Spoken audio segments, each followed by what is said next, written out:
Hey guys, it's Simon with toughtrader.com. Wanted to do a trade review, just a basic trade review tonight of the markets. It's been a long couple of weeks. There's been some challenges, and I just wanted to review the basics of key trade locations for professional day traders and even part-time traders trying to pull money out of the market and what the importance is of that. And so I want to go, it's been a little while since I've looked at the zones that I post up in the market, and they're really important to understanding the keys to the day, where we're moving up, where we're moving down, and also understanding the profile and how that's playing into the day. So before I get started, just real quick, past performance is not indicative of future results, right? There's significant risk to trading futures. You can lose all your money.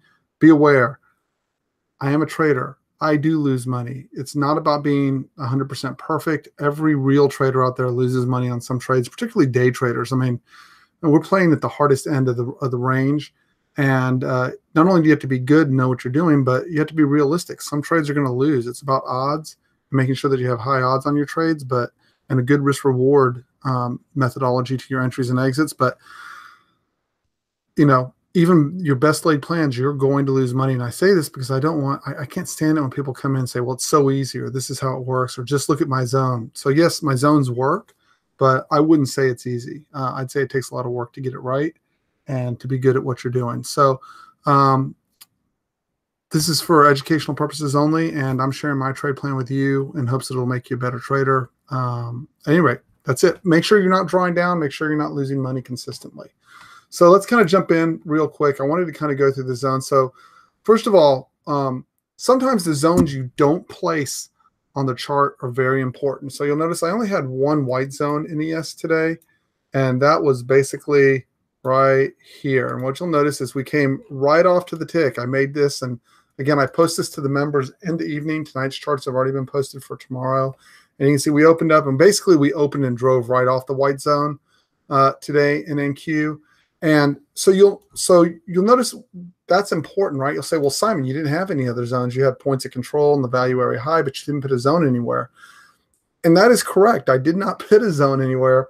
And the reason for that is because there was nothing to lean on here. And what you'll notice is what the net effect is. Look, if you thought any of these areas were significant resistance, this is a rotation up from 67.45 almost to, well, actually not even almost, to 68.45 or within a hair of 68.45. That's a 100-point rotation. So stop and put that into context if you get your location wrong or you don't get your read correct.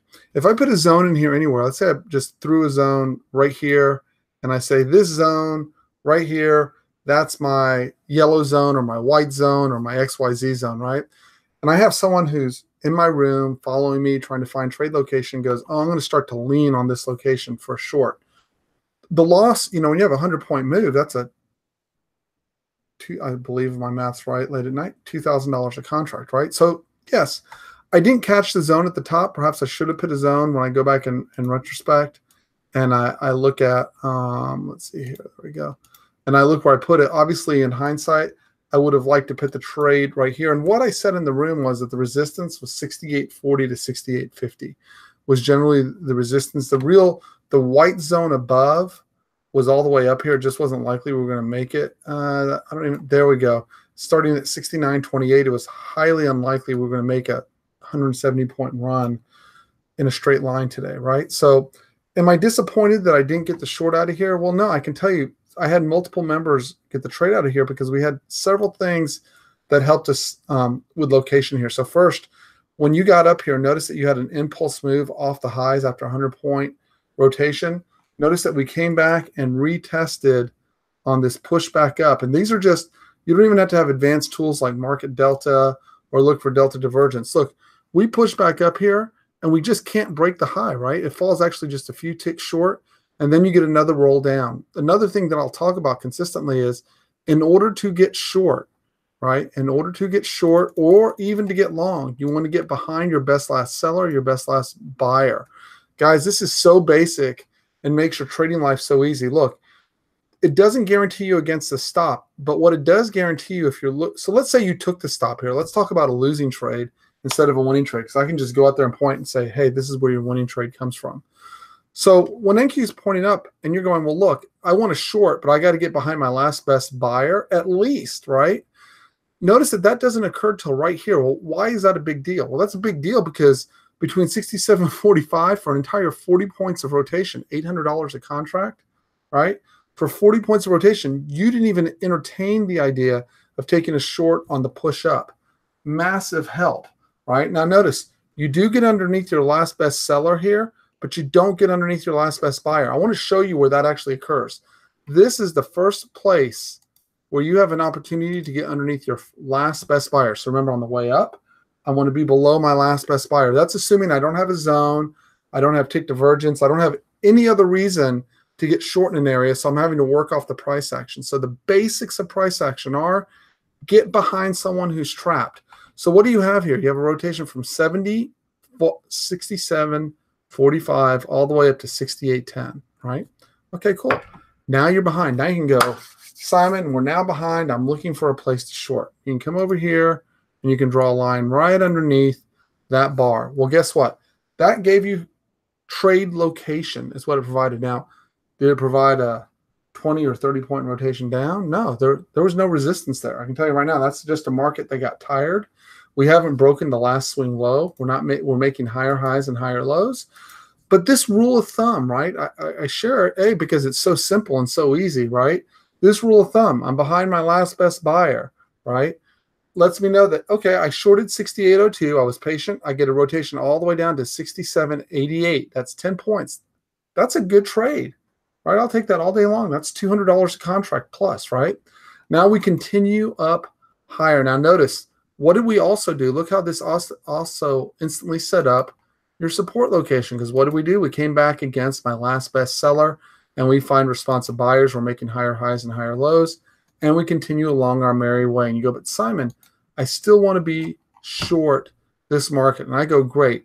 So all you got to find is a location and get underneath your best last buyer. And that doesn't occur again until right over here. And if you'll notice, when we close underneath just by a hair, I prefer a little bit bigger close. But notice your stop has to be against your swing. I thought the setup that was better was this push underneath and then your retest right here. And that's how members in the room were able to get short.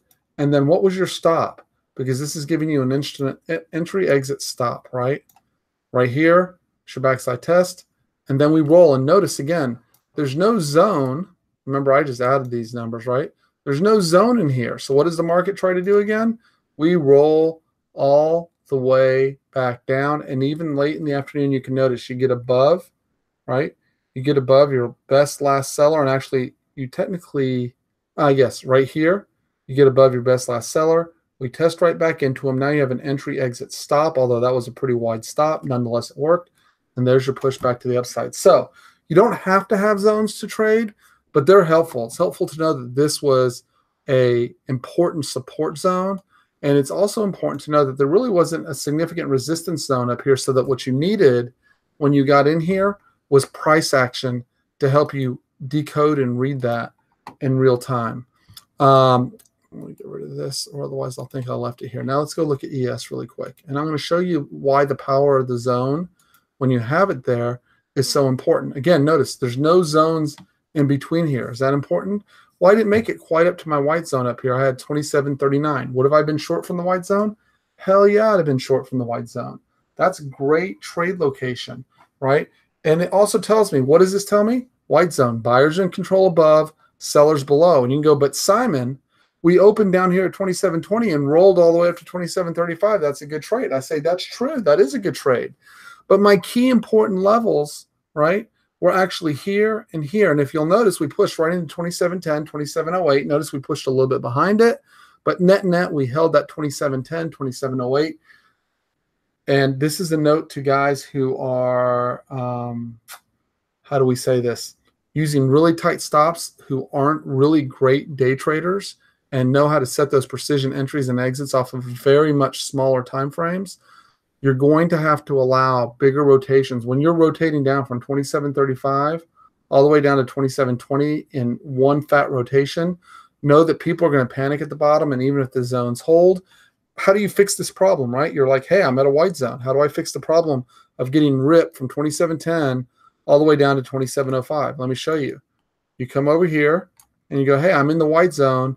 I know I want to be long. Simon, how do I fix that? Because I know it's a key area. I'm going to show you how you fix that right here. You come in, you get above your last best seller. Now you have entry, exit, entry, stop, and targets up. Where's your target up? This is your target up. This is your stop. And now you can make a good decision from a risk reward perspective. You can come back in and go, okay, well, Simon, if I take that trade, I'm trying to grab the backside test of this 27.12, but my stop is down here at 27.05. And you may go, well, that's 7 points. I can't afford that. And that's good information. Let me tell you, that is really good information. What bad traders try to do is they try to take this trade. Now, again, if you can go to a much smaller time frame, you might have an easier time with this, but you need more skill to do it. But what a bad trader will do is go, well, I'm going to see if I can get this with a 2-point stop and make that work. And that might have worked today, right? But here's what usually happens to that trader. They come in at 27.12 and they go, I'm just going to use a 2-point stop, and it ticks 27.08. Still doesn't break that last swing, but it's enough to hand you a 2-point stop, and then you watch it push all the way to 27.20. And that would sincerely and truly suck, right? Instead, what I prefer to do is go, okay, well, let's assume a great trader will assume the worst case scenario. So if what you can afford is a 2-point stop, and your stop's going to be that 27.0574, you take that 27.0574, you move your entry to 27.0775, and now you have entry, exit, stop, and it's a stop you can afford. It's a stop that puts you in control because they're going to have to push way down there to get you, and you're not going to be on the edge, and you're not going to be upset that, oh, they stopped me, and then they, you know, if I only had used a 3 or 4 point stop. No, you're going to be in the right way in terms of your strategy and your execution. You're going to be in the right way to put the odds. You already know you're getting good location. Your backside test in the key area, right? You already know there's a white zone there that we're trading out of, right? This is the white zone originally. I added all these lines right here, right? I already know that I've gotten a responsive buy back up, and now I can come back in and lean against these guys that were trapped on that bar when they push down, and hopefully I get a good upside target. And if you'll look this evening, from the time we hit that in late U.S. trading, we pushed all the way back up to 27.21.50, which was right at the top of this bar. And that turns into an 11-point trade or $500 a contract. And depending on the type of trader you are, that should pay you quite nicely, right? So all this takes to be a good trader is two things: understanding what the profile looks like, number one. Number two, not forcing your hand. And number three, learning price action so that even if you don't have a location, you can read the price action in between the 2 points. The skill level and the reason why people pay to be in my room is because when I come out and I post a chart, right, because I have members that for years now, over 5 years, have been trading off these zones. And they look and they go, hey, Simon, there's no zone in here. And I go, yeah, there's not. And guess what? There's good reason for why there's no zone in here, right? So what do? We have to audible intraday to the price action. When you look at NQ, right, and you go, oh, we're gapping down, and I'll go, yes, we are gapping down. You're absolutely correct. But we are gapping down into key support, right? What I would have hoped and would have worked better is I would have rather we pushed into this white zone right over here at 27.45. That would have been preferable to me, because then that would have set me up to get above my last best seller and then get the spring back up and then test all the way back up to 68.47 and maybe have a 50 or 100-point trade if I get lucky, right? But that's not my objective. My objective is to take 5 and 10 points, get a 1-to-1 risk reward in NQ. And yes, it's to get 2 to 5 points, take my money, make sure my RR is in line, right? And that's how I do it. I come in, day out, and I don't expect anything else out of the market. And I don't try to capture every move.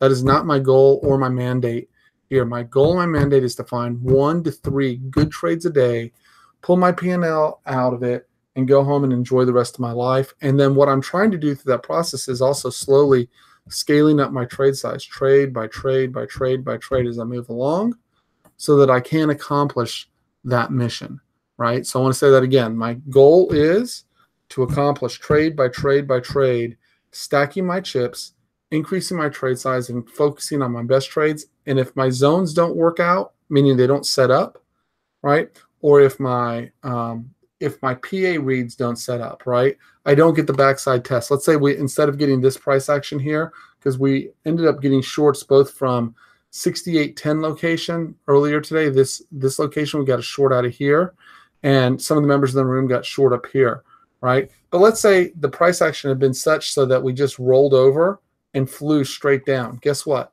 Who cares, right? You can't miss you can't miss something that's constantly setting back up, right? If I miss this, I just come back right over here and go, oh, okay, well, I've got this part right here. Here's another 10 to 20 or 30 points or whatever it is on NQ, and same story on ES. I keep my focus on what's the next trade, not what did I miss, what is coming to me, and what's the opportunity. And I think that's the essence of being the difference between a retail trader who's trying frantically to capture every single move that's out there and a professional trader that goes, I know the location will set up, and I'll wait patiently for that setup to come to me, and I'll ring to register. And I'll work on focusing on trade size as opposed to trying to capture how many hundreds of trades I can run in a day. And you end up running around like a chicken with your head cut off instead of a rich person that you deserve to be, right? You deserve to make a lot of money trading, but you only deserve that if you follow your process. And that process involves both focusing on how do you get bigger in your trade, right? One big question. And the second one is, what do my trades set up and what do they look like? And one very simple way to do that is getting above and below your last best buy and your last best seller. And again, that saved you so much enormous amounts of pain through here and through here that I can't say it. If you did nothing else today, but you avoided getting run over in this area, you had, as far as I'm concerned, you had a great day. And as long as you avoided getting run over through here, as far as I'm concerned, you had a great day. So, and if you made some money in between there, my hat's tipped to you. That's a good deal. So anyways, that's the end. If anyone has any questions or you'd like me to review something, please leave a comment on the YouTube page. I'll be happy to address it following evenings. Quick look really quick before we jump off. Just wanted to touch on the profile real quick. Let me see if I have it here. I thought I did, but here we go. I closed it, and I will open this again. So file, let's go with TPO. There we go. And let's pull up the screen from my other computer.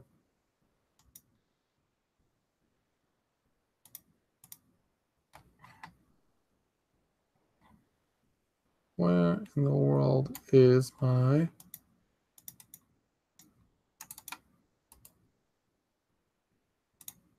I see what the problem is. You know what? I cannot. Let me see if I can get this going real quick. But my Join Me got shut down. I'll see if I can open it real quick so we can look at this, guys. And if it doesn't come up, we'll just have to do it another time. But I wanted to share the profile really quick. And I will close down Join Me here and see if I can't open it up again.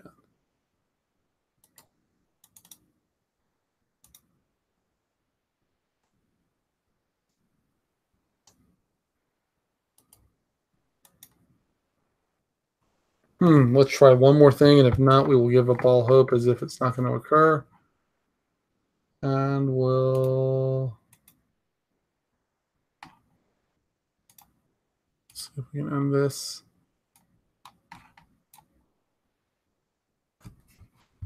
Okay, and let's start. And let's see if we can start it again. Want everything to run so smoothly on these, and sometimes that just isn't an option. Here we go.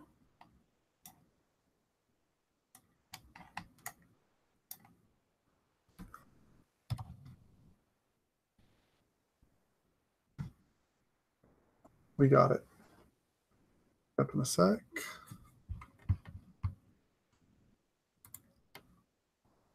Okay, here we are.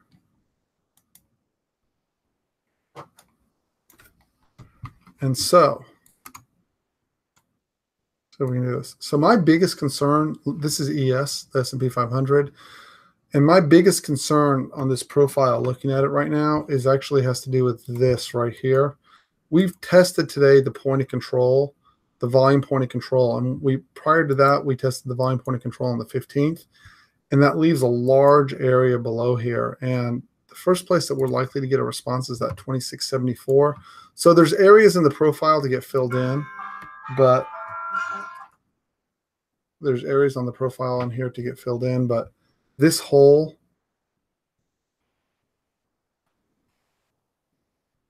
and guys, you'll have to give me a second. That's my wife and it's late. I want to make sure everything's all right. So give me just 2 seconds here.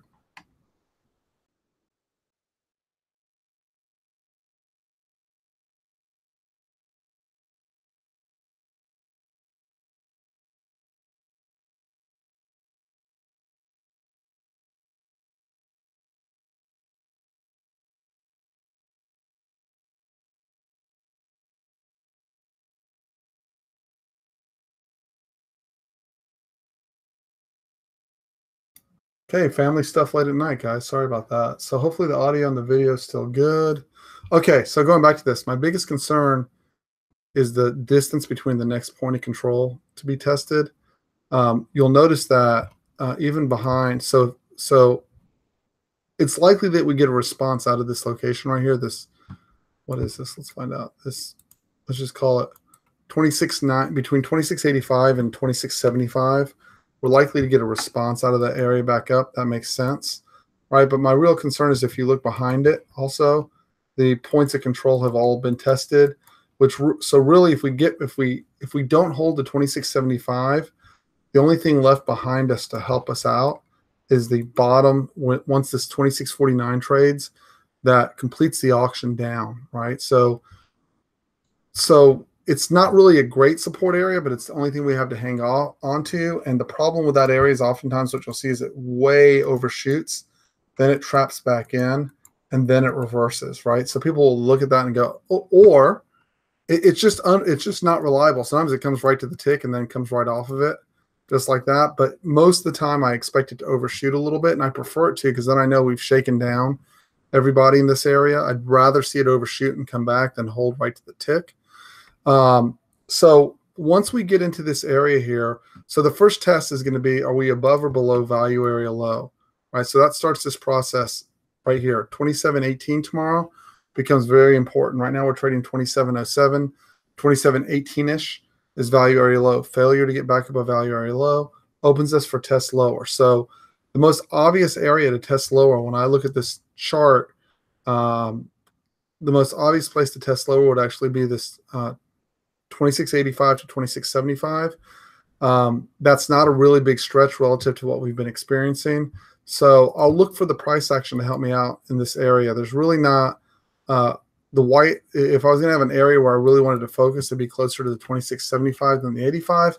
But again, getting above my last best seller, if we do push down in here, will be the clue. If not, this will be the area that I'll start looking for help. I really don't want it to push behind 26.49 because there's just nothing down there that's been untested until 25.97. It would be a really nasty quick flush. So that's what we're looking at on ES above, right? See how we have this naked TPO point of control and this naked volume point of control at 27.41? That is the obvious upside target. We have not hit that yet. If we cannot get past, I would expect rejection out of this area in general. If we get above that and hold above, so realize once you get into that, I would expect initial rejection here. But then if we fail to get back below 27.34, the natural target would be 27.95 to the upside. So we'll have to see how the PA plays out. But again, I would expect initial rejection out of that 27.41. Then the question mark becomes 27.34 underneath and back in, travel to the, at least to the point of control, the other end of the range. If we fail to get back below and we consolidate above 27.34 and we can sneak past 27.41, you have a potential for trend day up and a push all the way up to 27.95. I don't think anyone expects that. And it would really roil a lot of people. So don't be shocked to see it, is my conclusion there. I think that's my 2 cents on ES. Let's go look at NQ really quick. And again, if you'll notice, I'm not making predictions on what will happen. I'm just looking for key areas on these charts. So let's see where we're at. Okay, so again, first thing I noticed, so there's a volume point of control that's untested here, but the TPO point of control got tested. That was today's low at 67.44. So when one gets tested and the other doesn't, generally speaking, the other becomes weaker. They kind of work as a package when they're close together. And so I would consider this location a bit weaker than normal. There's nothing to repair in this profile. Again, just like in ES, we have a huge hole in here that is likely to find responsive buying somewhere in here between the beginning of this hole and these points of control down here at 66.15 to 66.10-ish. And I would expect a response again. That would be over 100-point rotation down. There's just nothing below here. All these points of control, everything's been fixed. And actually the first place to start looking for support would actually be off that 66.65 to 66.53 would be the first place. And this whole area really becomes, we really don't want it below that 66.15. It's roughly a 50, that's roughly a 50 retrace as well off the low. So I would expect a response back up from here. So my main question tomorrow morning when I come in is, are we trading above or below today's value area low at 67.56? As of now, we are trading above the value area low. The next question is are we above or below the point of control? Can we get above or below? If we can't, if we can get above the point of control, there's a glaring hole right here at 68.20. And I will probably be trying to fish rejection out of that area. I'll obviously cover my trailers relatively quick to pay for my stop. And then I'd like to see on this test to 67.95, I'd expect a response, but I'd probably reload after the second bounce. If I can get underneath the 67.95 a second time, I think we have a good chance of breaking that value area low. The flip side of that story, right, is if we consolidate tomorrow morning, I walk in and we're trading above or consolidating above 68.22, I am looking for a push to the upside, and resistance is a considerable distance away. It's all the way up to 69.62. It's a big trip, and it's important to remember, we have 3 days now of balance, or 2 days of balance right in there. So I would say whichever way we break off of this, we're probably going to get a big extension, right, either way off of this. And that would be my 2 cents. I'm not biased short or long here. I'm biased towards good setups. I'm biased towards good risk management, and I'm biased towards making money. And whatever you have to do that, that's what I would look for. So anyways, Clint, I know you're listening and you're watching. I hope you enjoyed it. If you have any questions, I'm totally wiped out. I'm not going to try and do any more tonight. If you're interested in visiting the room, you can email me at tradeandperform, TRADENPERFORM @gmail.com. Happy to extend a 5-day pass. And if you like the video, if you can please hit the like button, really helps me out with the positive feedback in the comments. I really, really appreciate it. If you're struggling as a trader, whether it's a day trader, swing trader, however you're doing, all I can tell you is don't blow up your account. You can always pause and learn new skill sets, but you can't come back to the game if you don't have any money. You can't come back to the game if you damage yourself psychologically. There's a million ways to slice this cake. I don't know all of them, right? I know what works for me. I know what works for helping the guys I coach one-on-one make money, but I do not know all the ways to slice and dice this thing. But I can tell you it's a painful event when you blow up. Markets can be frustrating for brief periods of time. So cool off. Make sure you have someone to talk to about your trading. Make sure you're following your process well. Make sure you're following Brett Steenbarger online. Great, great trading coach, great trading psychologist. And I wish you all the best. I'm wiped out, and my wife called me to let me know the dog needs to be walked. So I'm out of here, guys. See you all in the morning. Have a good one.